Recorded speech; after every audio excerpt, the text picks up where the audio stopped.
move in a little bit of a different direction with Paul now. Jatketaan nyt Paavalin kanssa pikkusen eri suuntaan.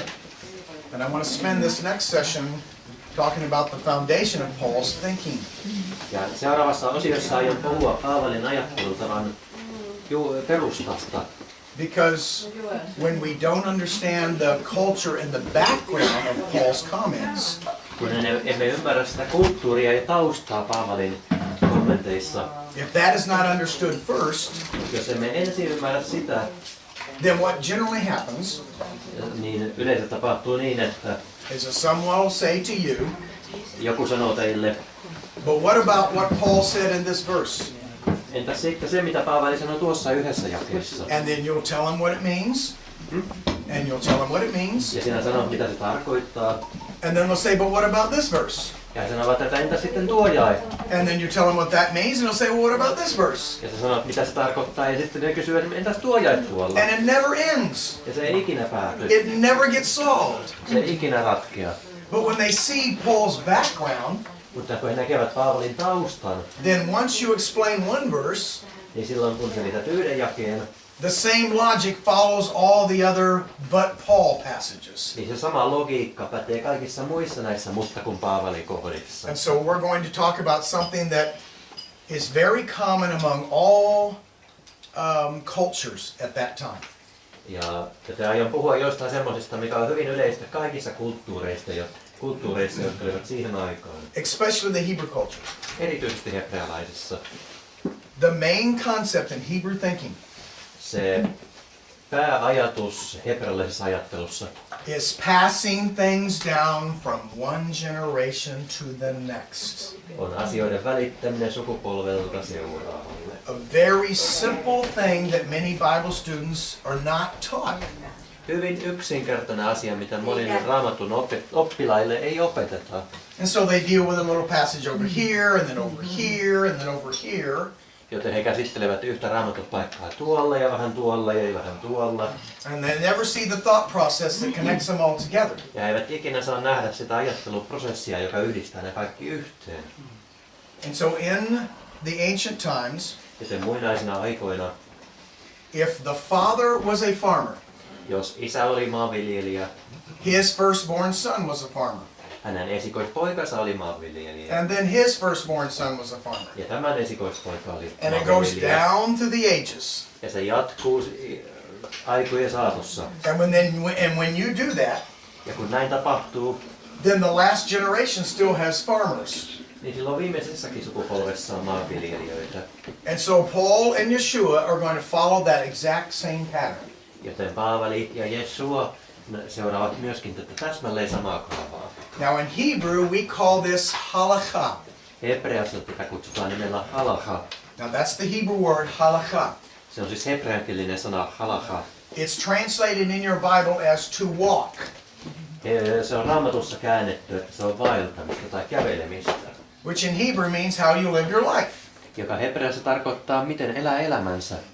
And so when we break down the Hebrew word for walking, halakha, Joten kun tämä hebreankielinen sana vaeltamiselle halacha jaetaan, even the ancient meaning of the word itself jopa se sanan muinainen merkitys means to take your hand, tarkoittaa ottaa kätensä, put it on the head of your child, panna se lapsen päälle and guide them to the right and guide them to the left. ja ohjata heitä oikealle ja ohjata heitä vasemmalle. That's called halakha. Se on nimeltään halacha. And then when that son has a son, Ja kun sillä pojalla on lapsi, poika, he lays his hand on his head tämä laskee kätensä tämän pään päälle and does the same thing. ja tekee saman asian. That's why when you have a bar mitzvah, Tästä syystä silloin kun on bar mitzvah, the son at the end stands up and says,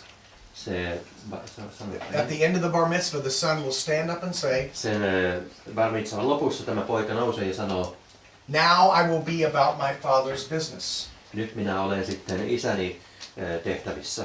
Because he's going to do what his father passed down to him. Koska hän tekee sitä, mitä hänen isänsä on välittänyt hänelle tehtäväksi. Now that actually comes from sheep herders, agricultural. Tämä itse asiassa tulee lammat paimenista ja maanviljelyksestä. When night would come upon the field, Kun pellolle tulee yö, the shepherd would build a place to put the sheep in for the night. Paimen rakentaa tämän paikan, mihin lampaat pannaan yöksi. Then he'd go out in the field and lay his hand on the head of the first sheep. Hän menee sinne ja laskee päänsä sen lampaan päälle. Kätensä. Kätensä. Mitä mä sanoin? Päänsä. Käteensä siihen sen lampaan päälle. And he would guide them into the protecting pen. Ja johtaa sinne suojaavaan aitaukseen. And what do you think all the other sheep would do? Ja mitä ne muut lampaat sitten tekevät? The same thing. They would follow him into the pen. Seuraavat sitä ensimmäistä lammasta sinne aitaukseen. Biblical concepts are found in how you live life. Raamatulliset käsitteet löytyvät siitä, tai ovat perusta siinä, miten elää elämänsä. Men make it complicated.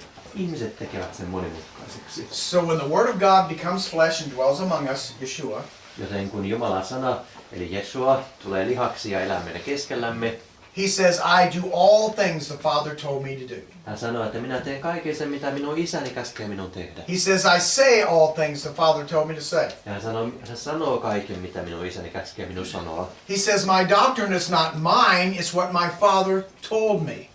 Vaan hän sanoi, että minun oppini ei ole minun omani, vaan se, mitä minun isäni minulle sanoi. So then in 1 Corinthians 11, verses 1 and 2, Joten ensimmäinen korintolaiskirja jakeet 1 ja 2. I'll just read it very short. I'm not going to read it all. Paul says, be ye followers of me as I follow the Messiah. Paavali sanoi, että olkaa minun seuraajani niin kuin minä olen Messiaan seuraaja. Paul's saying the same thing. Paavali sanoi saman asian. Yeshua followed the Father. Jeshua seurasi isää. Paul follows Yeshua. Paavali seuraa Jeshua. Now we follow Paul. Ja nyt me seuraamme Paavalia. Very simple. Hyvin yksinkertaista. And if you do that throughout your generations, Ja jos sitä tekee sukupolvesta toiseen, the last generation sees the same truth as the first generation. se viimeinen sukupolvi näkee saman totuuden kuin ensimmäinen sukupolvi. But when religious systems come along and change it to something else, Mutta kun uskonnolliset järjestelmät tulevat sinne mukaan ja muuttavat se joskus toiseksi, then you cannot see the end from the beginning. silloin ei siellä lopussa näe sitä alkua. So the Father has to restore these things. Joten isän täytyy asettaa kaikki ennalleen. So this word follow here Joten tämä sana seuraa tässä. in 1 Corinthians 11:1 Ensimmäinen korintolais 1 ja 1 in Hebrew is halakha. on sana halacha, Because the Jews were taught koska juutalaisilla opetettiin, that if anybody comes claiming to be the Messiah, että jos joku tulee ja väittää olevansa Messia, claiming to be a prophet of God, väittää olevansa Jumalan profeetta and they teach you to do anything other than what the Father told them to do, ja opettaa tekemään mitä tahansa muuta kuin mitä isä on käskenyt heidän then tehdä, that is a false prophet and a false Messiah. se on väärä profeetta ja väärä Messias, And you were to stone them. ja heidät pitäisi kivittää. Even if their prophecy was true. Siitä huolimatta, vaikka heidän profetia olisi totta. Most important comment. Kaikista tärkein kommentti. This is in Deuteronomy 13 and Deuteronomy 18. Tämä on 5 Mooseksen kirjaa 13 ja 18. If the prophet prophesies correctly, Jos se profeetta profetoi oikein, but leads you to follow any other father but that one, but the God of Abraham, mutta johdattaa sinut seuraamaan mitä tahansa muuta Jumalaa kuin Abrahamin Jumalaa, sitä Jumalaa. that is a false prophet. Se on väärä profeetta. Because a prophet of God, Koska Jumala on profeetta, the Messiah to come, eli se Messias, joka tulee, will walk like his father. kävelee niin kuin isänsä. And all his followers will walk like him. Ja kaikki hänen seuraajansa vaeltavat niin kuin hän. Now the Pharisees and Sadducees come along, No sitten tulee farisealaiset ja saddukealaiset. and they start adding commandments for different kinds of walks. Ja alkaa lisätä sinne erilaisia käskyjä, erilaisia valluksia varten. So over time, his people are not walking after the Father. Ja jonkin ajan kuluttua niin hänen kansansa ei kävelekään niin kuin isä kävelee. And Paul sees this. Ja Paavali näkee tämän. He sees that they're honoring God with their lips, Hän näkee, että he kunnioittavat Jumalaa huulillaan, but their hearts are far from him. mutta heidän sydämensä on kaukana hänestä. So his criticism in all his letters Joten hänen kritiikkinsä kaikissa näissä kirjeissä is against the laws of the Pharisees, not the laws of God. on fariseusten lakeja vastaan, ei Jumalan lakeja The vastaan. laws of God are designed to bless you. Jumalan lait on suunniteltu siunaamaan meitä. Any other law starts you down a different path. Mikä tahansa muu laki johtaa jollekin muulle polulle. And when you do that, the Old Testament prophesies over and over again Ja kun näin tekee, niin vanha testamentti profetoi sitä useita kertoja. that you shall surely perish. Sinä silloin todellakin et kukistut. But according to Romans chapter 9, Paul loved his brothers in the flesh. Mutta roomalaiskirja 9 mukaan Paavali rakasti lihallisia veljiä. So much so he was willing to give up his salvation for his brothers. Jopa niin paljon, että hän olisi ollut valmis antamaan pelastuksensa näiden veljiensä tähden, jos olisi mahdollista. So therefore he is teaching his brothers, Joten hän opettaa veljilleen, if you're keeping commandments, jos pidät käskyt, but it's not in your heart, mutta se ei ole sydämessäsi, you're cursed. olet kirottu. That's the way it works in a field.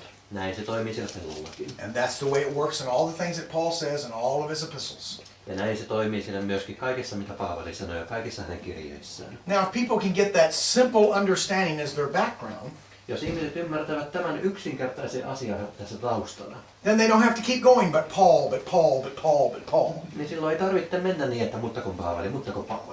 The first example follows the same logic throughout all of them. Se ensimmäinen esimerkki seuraa sitä samaa kaavaa kuin ne kaikki muutkin. So, let's talk about this a little more. Puhutaan pikkusen lisää tästä. In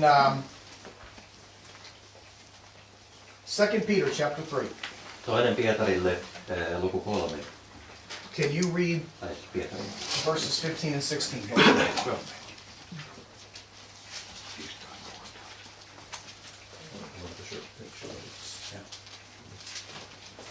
Ja lukekaa meidän Herramme pitkämielisyys pelastukseksi, josta myös meidän rakas veljemme Paavali hänelle annetun viisauden mukaan teille on kirjoittanut. Niin kuin hän tekee kaikissa kirjeissään, kun hän puhuu niissä näistä asioista, vaikka niissä tosin on yhtä ja toista vaikeatajuista, joita tietämättömät ja vakaantumattomat vääntävät kieroon, niin kuin muitakin kirjoituksia omaksi kadotuksekseen. So Peter is saying Joten Pietari sanoo, that some things that Paul says että jotkut asiat, mitä Paavali sanoo, is hard to be understood. ovat vähän vaikeita ymmärtää. But then he goes on to say why he's misunderstood. Mutta sitten hän jatkaa, että minkä takia häntä ymmärtää väärin. Because the people were unlearned and unstable. They didn't understand. Koska ihmiset olivat oppimattomia ja epävakaita. He eivät halunneet ymmärtää. And because they were ignorant, Ja kun he eivät tienneet, olivat oppimattomia, they twisted the scriptures. he vääntelivät näitä kirjoituksia. They twisted what Paul said, He vääntivät kieroon, mitä Paavali sanoi. and the result was their own destruction. Ja tuloksena oli heidän oma tuhonsa. Now, in the Old Testament, we're always told what causes God's people destruction. Vanhassa testamentissa aina sanotaan, mikä johtaa siihen, että kansa joutuu kadotukseen. All throughout the Old Testament, we read the same thing. Kaikkialla vanhassa testamentissa luetaan se sama asia. If you disobey my commandments, Jos olet tottelematon käskyilleni, you shall surely perish. silloin sinä kukistut. You will corrupt yourselves. Joudut turmelukseen. Turmelet itsesi. The same word used here in 2 Peter. Se sama sana täällä toisessa Pietarin kirjeessä. So whoever these people are Keitä ikinä nämä ihmiset ovatkin, that don't understand Paul, jotka eivät ymmärrä Paavalia, whoever they are, keitä he ovatkaan. they're twisting what he said, He vääntävät kieroon sitä, mitä hän and sanoo. the conclusion is their own destruction. Ja tuloksena on heidän oma kadotuksensa. Can everybody see that? Näkeekö kaikki tämän? I don't want to lead the witnesses, so to speak. Me ei halua tässä nyt johdatella todistajia, niin kuin sanotaan. We haven't identified who these people are yet. Me ei olla vielä löydetty sitä, keitä nämä ihmiset ovat. But whatever their misunderstanding about Paul Mutta mitä ikinä he ymmärtävätkään väärin Paavalista, leads to their destruction. johtaa heidän kadotukseensa. Now, what historically has always led to God's people's destruction? Mikä historiallisesti on aina johtanut Jumalan kansan kadotukseen, When they cease to keep his commandments. kun he lakkaavat pitämästä hänen käskyjään. So there appears to be a group of people already Joten näyttää siltä, että olisi jo joku kansa, who are concluding that Paul taught against the commandments. joka pitää johtopäätöstä, että Paavali opetti käskyjä vastaan. And Peter is concerned Ja Pietari on huolissaan tästä. because if they keep teaching that, Ja koska jos he jatkavat näin opettamista, it will lead to their own destruction. se johtaa heidän oman kadotukseensa. Let's look at a couple of examples in the Old Testament. Nähdään muutama esimerkki vanhassa testamentissa. Deuteronomy 31:29. 5. Mooses 31:29. Go ahead and read that.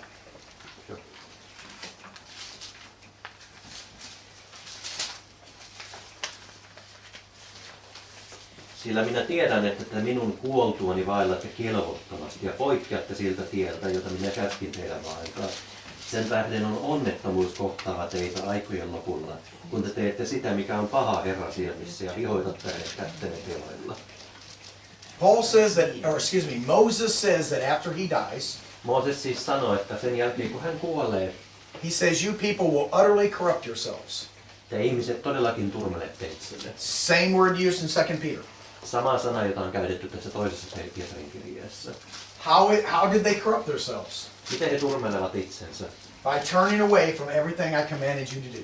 Kääntymällä pois kaikesta siitä, mitä olen käskenyt teidän tehdä. And so he says, in the latter days you shall do evil Ja siinä sanotaan, että viimeisinä päivinä te teette pahaa in the sight of God.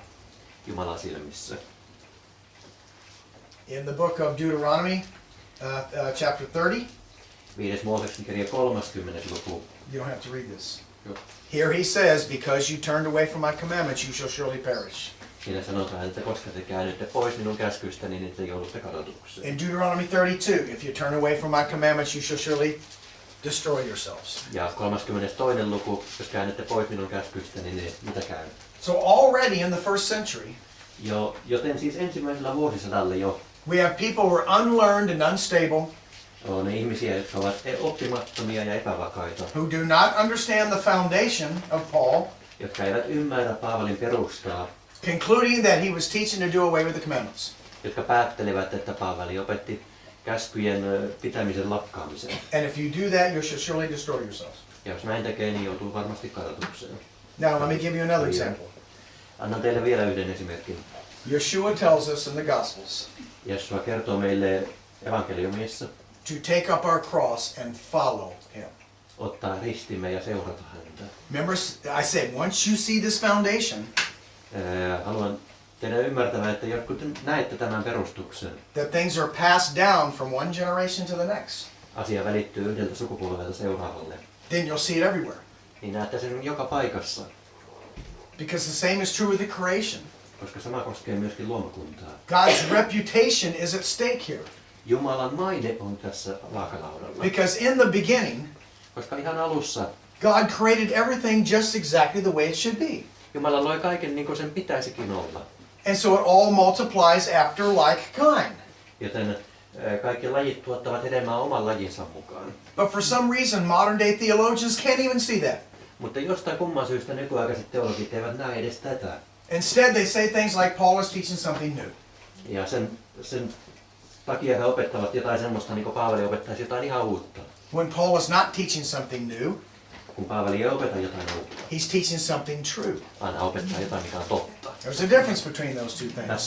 Tässä on ero, Because truth is passed down from one generation to the next. koska totuus välitetään sukupolvelta seuraavalle. And since most modern day religious people Ja koska useimmat nykyaikaiset uskonnolliset ihmiset don't know the Old Testament eivät tunne vanhaa testamenttia, because they were taught it was done away with, koska heillä on opetettu, että se on kumottu. they think everything's new He uskovat, että kaikki on uutta, when it's just true. vaikka se on vain totta. And so Yeshua says, take up your cross and follow me. Joten Jeesus siis sanoi, että ota ristisi ja seuraa minua. Now a child would understand what that means. No lapsi ymmärtäisi, mitä tämä tarkoittaa. The Bible says in order to enter the kingdom, you must become as a little child. Raamattu sanoi, että jotta voisit päästä Jumalan valtakuntaan, sinun täytyy olla pienen lapsen kaltainen. So if a father comes to a child Joten jos isä tulee lapsen tykö and says, son, follow me, ja sanoo, poika seuraa minua, what does that father mean? mitä se isä tarkoittaa? Do what I do. Tee niin kuin minä teen. Before I was born, Ennen kuin oli syntynyt. my father wanted to play baseball with the St. Louis Cardinals. Minun isäni halusi pelata pesäpalloa tietyssä joukkueessa. That is a popular sport in America. Kyse on siis amerikkalaisesta pesäpallosta. They're a professional team. Ja se oli tämmöinen joukkue. He tried out for the Cardinals. Hän yritti päästä siihen joukkueeseen. He made it the first time he tried out, Ja ensimmäisellä kerralla hän pääsi siihen, but he didn't make it the second time. mutta ei toisen kerran. So when I was 8 years old, Kun oli 8-vuotias, my father walks in the room. isäni kävelee huoneeseeni. He's got a bat and a ball and a glove, Hänellä on siinä tämä räpylä ja maila ja pallo. and he says 3 words to me. Hän sanoo 3 sanaa minulle. He says, son, follow me. Hän sanoo, poika, seuraa minua. Now a child understands what that means. No lapsi ymmärtää, mitä tämä tarkoittaa. I don't know what's wrong with the adults, En minä tiedä, mikä aikuisissa on vikana. but now you understand why Yeshua said become as a child. Nyt ymmärrätte, miksi Jesua sanoi, että tulkaa lasten kaltaisiksi. So he took me out to the field. Joten hän vei minut kentälle. Remember Yeshua said the field is the world? Muistattehan Jesua sanoi, että kenttä tai pelto on maailma. Field has different meanings in Finnish. Oh, okay. Where the flowers grow. Okay. Yeah, I know. It is a pun in America too. And he showed me how to play baseball. Ja hän näytti minulle, miten pelataan pesäpalloa. He showed me the instructions of how to play. Ja hän opetti minulle nämä säännöt, mikä siellä pelissä on. Now that's called halakha. Ja se on nimeltään halakha. How to do something. Miten tehdään jotain. And because I paid careful attention to him Ja kun oli hyvin tarkkaavainen ja kuuntelin. and did everything he told me to do, Ja tein juuri niin kuin hän teki. I did not become a professional baseball player. Minustakaan ei tule ammattimaista pelaajaa. But that's not the point. Mutta se nyt ei ole tässä asian ydin. The point is, as a kid, I knew what it meant to follow someone. Joka tapauksessa lapsena tiesi, mitä se tarkoittaa seurata jotakuta. So did Yeshua keep the biblical Sabbath? Joten pitikö Jesua raamatullisen sapatin? Did Yeshua keep his own feasts? Pitikö hänen omat juhlansa? Did Yeshua eat what was clean? Söikö Jesua sitä, mikä on puhdasta? Did he say, take up your cross and follow me? Sanoiko hän, että ota ristisi ja seuraa minua? What's the problem? Mikä on se ongelma? Adults. Aikuiset. Because children seem to get that. Koska lapset ymmärtää tämän. Because adults have two things children do not have. Koska aikuisilla on kaksi sellaista asiaa, mitä lapsilla They ei have ole. pride and a reputation. Heillä on ylpeys ja maine. And we're always defending some sort of reputation or our own pride. Ja me aina puolustelemme jonkin sortin mainetta tai omaa ylpeyttä. Just like the tares standing proudly in the field. Niin kuin ne lusteet, jotka seisoo ylpeinä sillä pellolla. But we're supposed to humble ourselves before mighty God. Mutta meidän pitäisi Isän edessä nöyryyttää itsemme. And the wheat that is humbling itself is the wheat that's following God's fruit. Ja se vehnä, joka nöyryttää itsensä, se on se hedelmä, joka seuraa Jumalan hedelmää. Now there's something my father could not teach me. On tietty asia, mitä isäni ei voinut opettaa minulle. My father could teach me how to play baseball.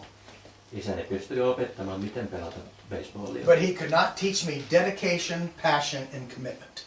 Hän ei voinut opettaa minulle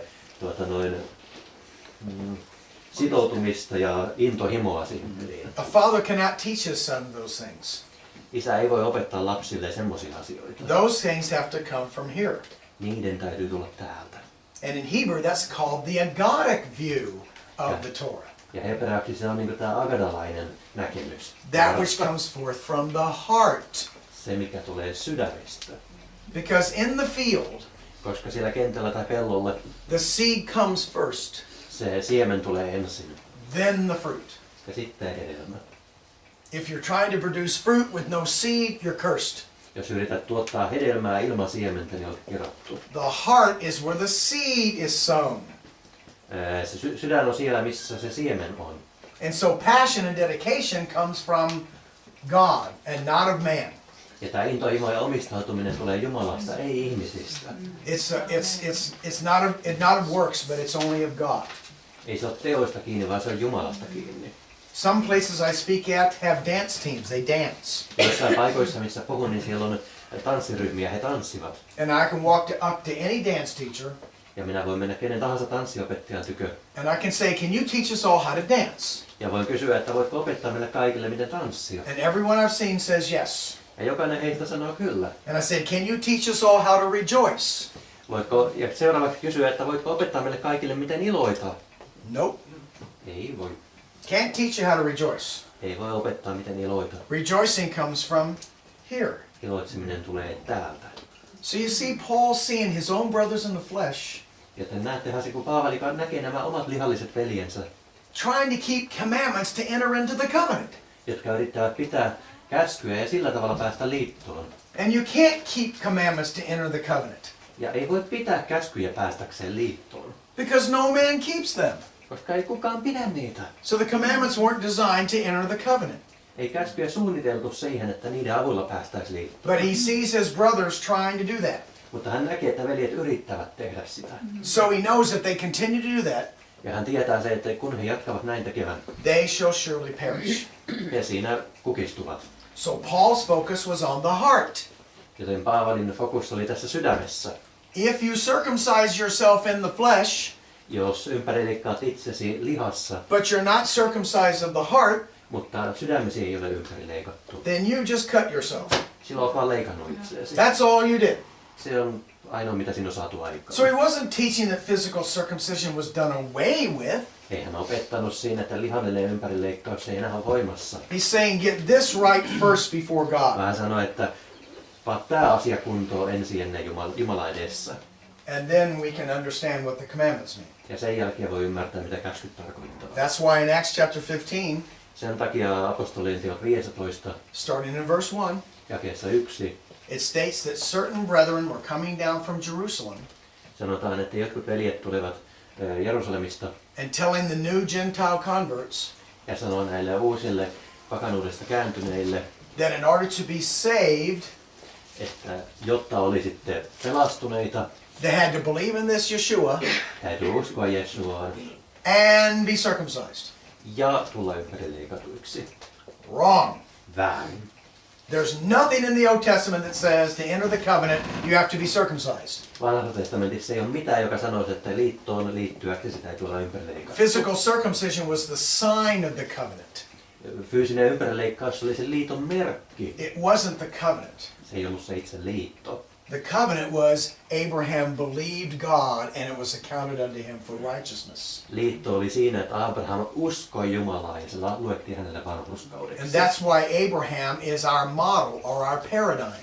Sen takia Abraham on meidän mallimme. Paul says if you are Paul says if you are Messiahs, Paavali sanoo, että jos olette Messiaan, then you are Abraham's seed silloin olette Abrahamin siementä and heirs according to the promise. ja perillisiä lupauksen mukaan.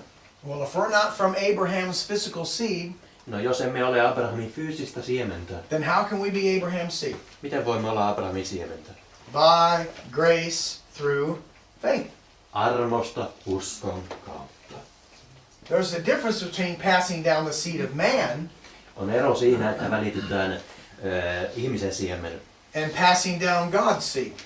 ja että välitetään Jumalan siemen. Because in the parable of the sower, Koska kylväjän vertauksessa God defines what his seed is. Jumala määrittelee, mikä hänen siemenensä on. The seed is the word of God. Siemen on Jumalan sana. And the word of God is from the beginning with God. Jumalan sana on alussa Jumalan kanssa. And always produces the same fruit. Ja aina tuottaa samaa hedelmää. But his own brothers in the flesh were producing different fruit. Mutta hänen omat lihalliset veljensä tuottivat erilaista hedelmää. It was the laws and commandments of the Pharisees, not of God. Siinä oli kaikenlaiset farisealaiset käskyt, eivät Jumalan käskyt. So Paul was concerned about his brothers. Joten Paavali on huolissaan veljensä puolesta. I've counseled many bad marriages over the last 40 years. Olen antanut neuvoa monille avioliitossa ongelmissa oleville. That's what pastors do. Semmoista pastorit tekevät. And so every time I would talk to a couple that was in trouble with their marriage, Ja aina kun olen puhunut parille, jolla on ollut avioliittonsa kanssa ongelmia, I tell them that I can take the man aside olen sanonut heille, että otan miehen erilleen and I can teach him the things he can do to please his wife. ja voin opettaa hänelle semmoisia asioita, millä hän voi miellyttää vaimoaan. Now that is halakha. Ja siinä on kyse halahasta. That's the instructions on what to do. Siinä on siis neuvo siitä, mitä tehdä. But I cannot teach a man to love his wife. Mutta en voi opettaa miestä rakastamaan vaimoa. That's got to come from here. Sen täytyy tulla täältä. But if a man does love his wife, Mutta jos mies rakastaa vaimoaan, but he doesn't do anything to please her, eikä tee mitään miellyttääkseen you hänen see, vaimoaan, they both need to be together. niin molempien täytyy olla yhdessä. If you have one before the other, you're cursed. Jos on yksi, mutta ei toista, niin, tai sen toisen edellä, niin olet kerottu. Because if that man does not love his wife in his heart, Koska silloin se mies ei rakasta sydämestään vaimoaan. when he goes and does the things I told him to do to please his wife, Ja kun hän menee ja tekee niitä asioita, mitä olen sanonut, että millä miellyttää vaimoaan, a week later I get a call from the wife. viikon myöhemmin saa vaimolta And soiton. she says, well, he kept it up for about a week. Ja hän sanoi, että no, hän noudatti niitä neuvoja noin viikon ajan. And now he's back to the same things he always done. Ja nyt hän on taas semmoinen kuin hän oli aikaisemmin. You know why? Tiedättekö miksi? It wasn't in his heart. Se ei ole hänen sydämessään. Heart first. Sydän ensin.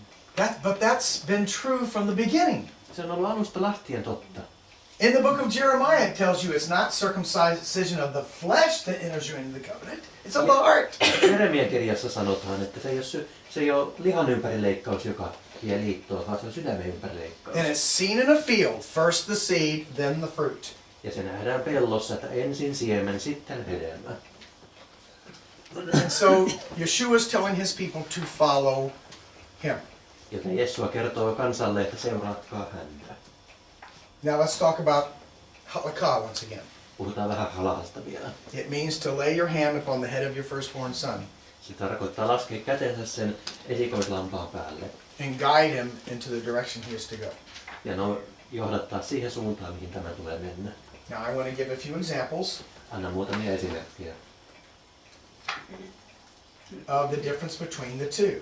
näiden kahden erosta. Now I want you to know that this is the foundation of Paul's thinking. Haluan teidän ymmärtävän, että tässä on siis kyse Paavalin ajattelun perustasta. And if that foundation is not laid, Ja jos tätä perustaa ei lasketa, then you can mess with the words of Paul niin silloin Paavalin sanoja voi sotkea and make them say whatever you want to make them say, ja saada ne sanomaan mitä ikinä halutkin niiden sanovan. depending upon what you were already taught. Riippuu siitä, mitä sinulle on jo ennestään opetettu. You can make him say whatever you want him to say.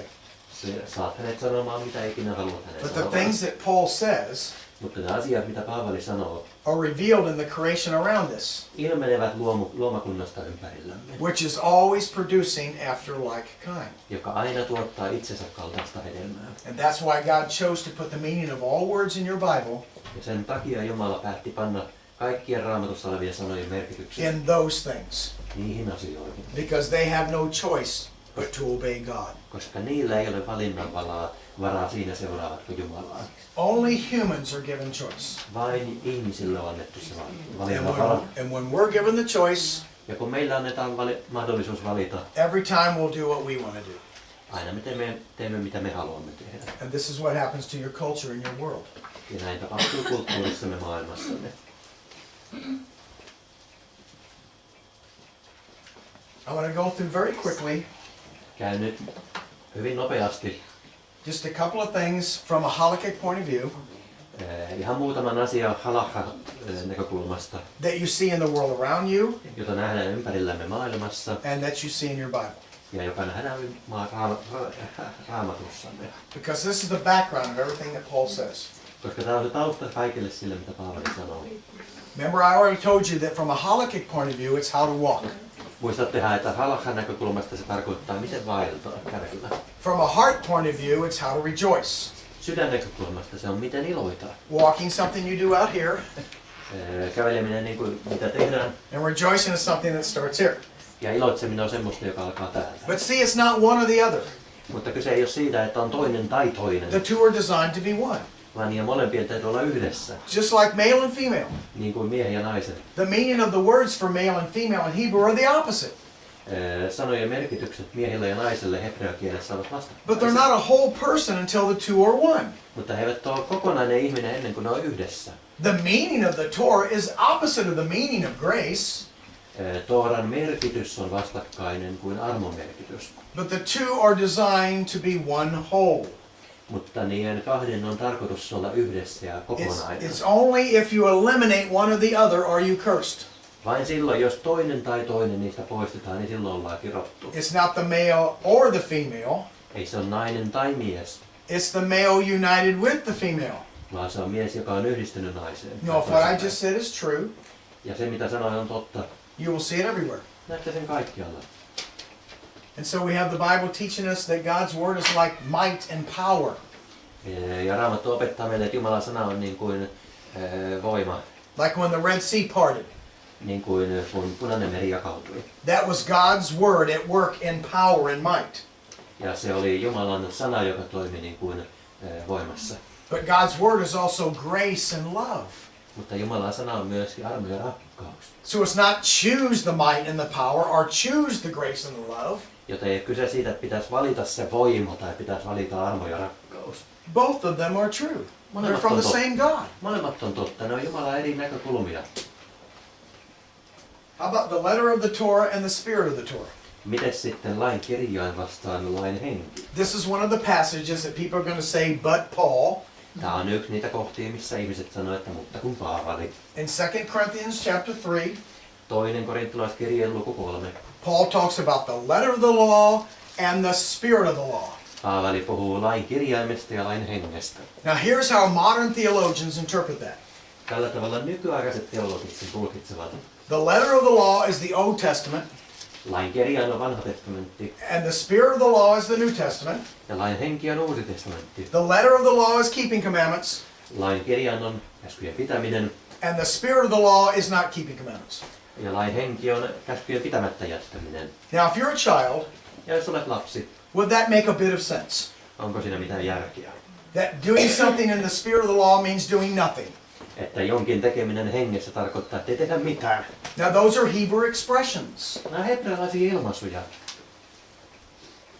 This is a Bible. Tämä on raamattu. Pretend it's a Torah scroll, Kuvitelkaa, että siinä on Torah-rulla. because that's what's being referred to in when Paul talks about the letter of the Torah. Koska siihen hän viittaa Paavali silloin, kun hän puhuu lain kirjaimesta. The rabbis would take the Torah scroll Rabbit ottaisivat sen Torah-rullan and they would lay it out on the table. ja laskisivat sen pöydälle. You were not to touch the Torah scroll. Eivät koskisi siihen. So they use something called a yad.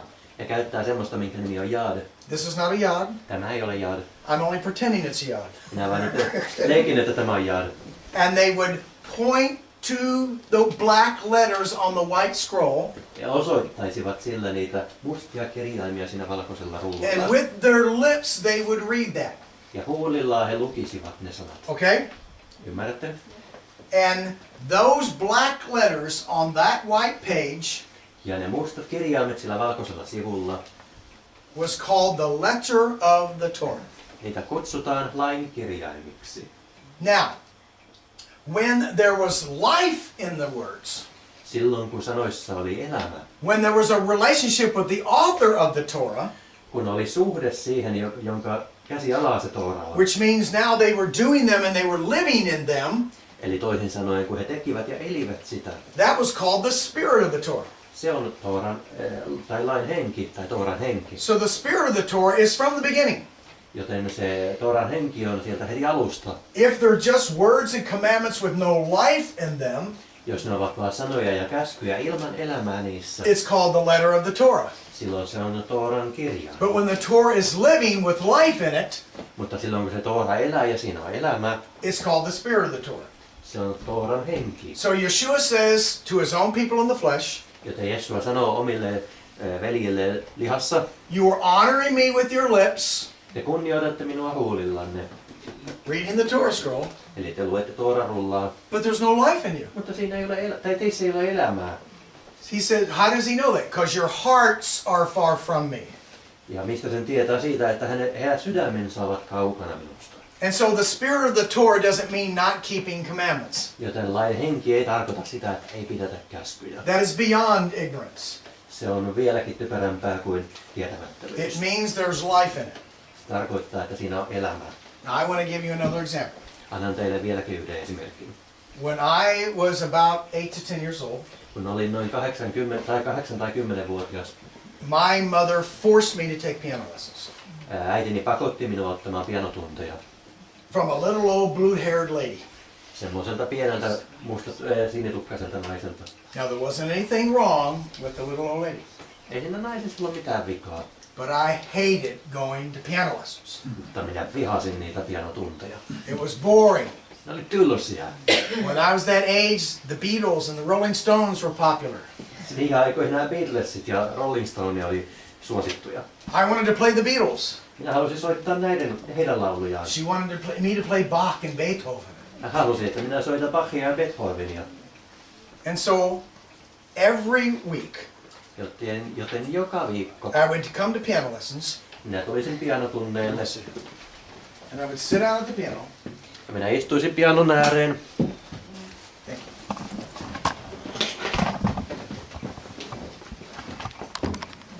I would have the music in front of me. Ja minun edessäni oli sinne nuotit. The black notes on the white paper.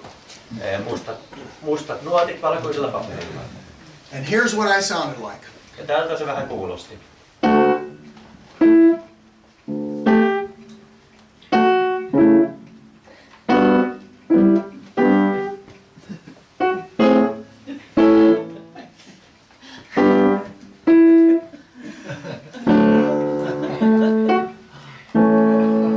That's what I sound like, week after week.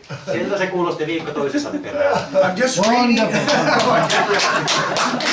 Finally, Mut sit viimeinkin, one day she arrives late. eräänä päivänä hän tulee sinne myöhässä. And I'm sick of doing this. Ja minä olin kyllästynyt tekemään tätä. So I sat down at the piano Joten minä istuin pianon ääreen. and I played the exact same thing from my heart. Minä soitin sen täysin saman asian sydämestä.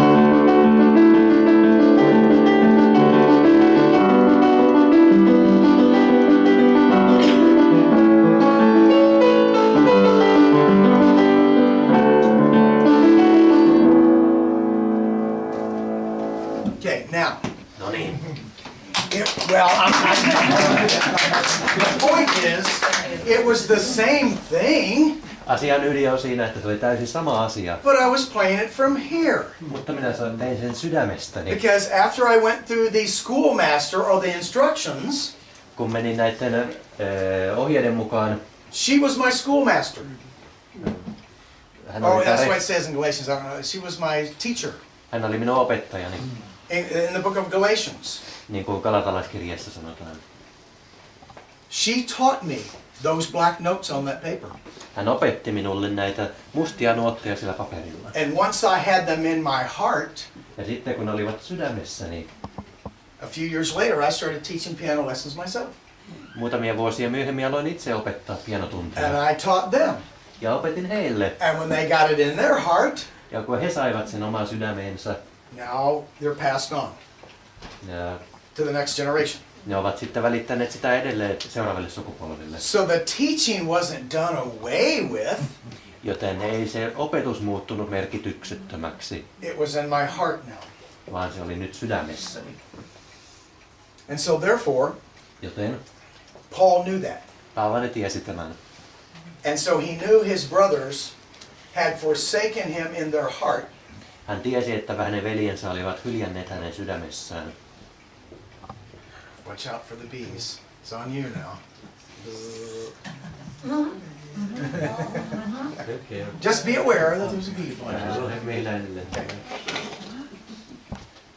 Let's get about another 5 or 6 minutes. And so therefore Paul's dealing with issues of the heart. Joten Paavali siis käsittelee tässä sydämen asioita. He's saying to his brothers in the flesh, get your heart right first. Hän sanoo veljelleen lihassa, että hoitakaa sydämenne kuntoon ensin. Then go out and produce your fruit. Ja sitten menkää ja tuottakaa hedelmää. Don't try to produce fruit with no seed. Älkää yrittäkö tuottaa hedelmää, jossa ei ole siementä. Now once again, if you get the simple little principle down, Ja nyt tosiaankin, jos ymmärrätte tämän yksinkertaisen pienen periaatteen. which I'm not saying you don't get me wrong. Enkä minä väitä, että ettekö te ymmärtäisi, ei siitä ole kyse. I'm just trying to show that these things are revealed even in the structure of the Hebrew language, Mä nyt vaan yritän näyttää se, että nämä on ilmastu jopa hebrean kielen rakenteissa, which we don't have time to do this meeting with you. mihin meillä nyt ei tässä kokouksessa ole aikaa. And so we're going to take another break. Joten otetaan taas vielä yksi tauko. And then we're going to take some of the things that Paul says, Ja otetaan muutamia semmoisia asioita, mitä Paavali sanoi. and we're going to address those with all this foundation in mind. Ja me käsitellään niitä tämän perustuksen kannalta. And then we'll take another break. Ja sitten otamme yhden tauon vielä. And then the rest of the evening we'll just do any questions that you might have about anything. Ja sitten sen jälkeen loppuilta ihan mitä kysymyksiä teillä tulee mieleen, niin käsitellään niitä. As long as there's no questions about math. I don't want to do any heavy math. Niin kauan kun ei ole mitään vaikeita matemaattisia kysymyksiä. But otherwise everything else. Mikä tahansa muu on ihan ok. So let's take about another 15-minute break. Ja otetaan nyt tässä yksi semmoinen vartin tauko. And we'll come back and address Paul's statements. Ja jatketaan sitten ja käsitellään Paavalin väitteitä. Okay? Sopii.